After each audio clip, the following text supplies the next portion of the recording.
Good evening বন্ধুরা। আমরা আমাদের শরীর খারাপ যখন বাড়াবাড়ি পর্যায়ে যায় তখন আমরা যাই ডাক্তারের কাছে। বাড়াবাড়ি হলে তার আগে আমরা যাই না। তার আগে যখন অল্প বিস্তর আমাদের যন্ত্রপাতিগুলি একটু হালকা বিস্তর আমাদেরকে ডিস্টার্ব করে তখন আমরা ওষুধ খেয়ে নিই। আমরা নিজেরাই নিজেদের ডাক্তার রয়েছে, বা কেউ বলে আরে গ্যাসের ব্যথা হচ্ছে এই ওষুধটা খাও, আরে এই প্রবলেমটা হচ্ছে এই ওষুধটা খাও। আমাদের ডাক্তারের অভাব নেই। তাই করতে গিয়ে কী হয়, আমরা বাড়াবাড়ি জায়গায় নিয়ে যাই যখন ডাক্তারবাবুর আর কিছু করার থাকে না।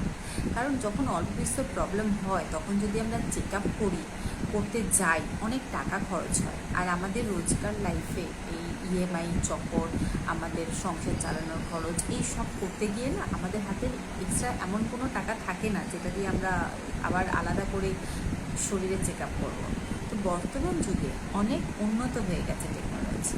এখন কিন্তু অনেক কম খরচে শরীরের ভেতরের খুঁটিনাটি জানা যায়, যন্ত্রপাতিগুলো কেমন আছে। আমরা তো একটা গাড়ি যেটাতে চড়ি, সেটা একটু আওয়াজ করলেই আমরা ডাক্তারের কাছে নিয়ে যাই, মেকানিকের কাছে নিয়ে যাই, কেন আওয়াজ হচ্ছে, কেন একটু লাফাচ্ছে।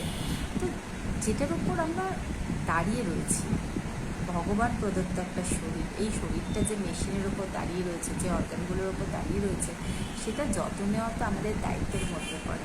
তাই বলছি, যখন সুযোগ আছে কম খরচে চেক আপ করানোর, করিয়ে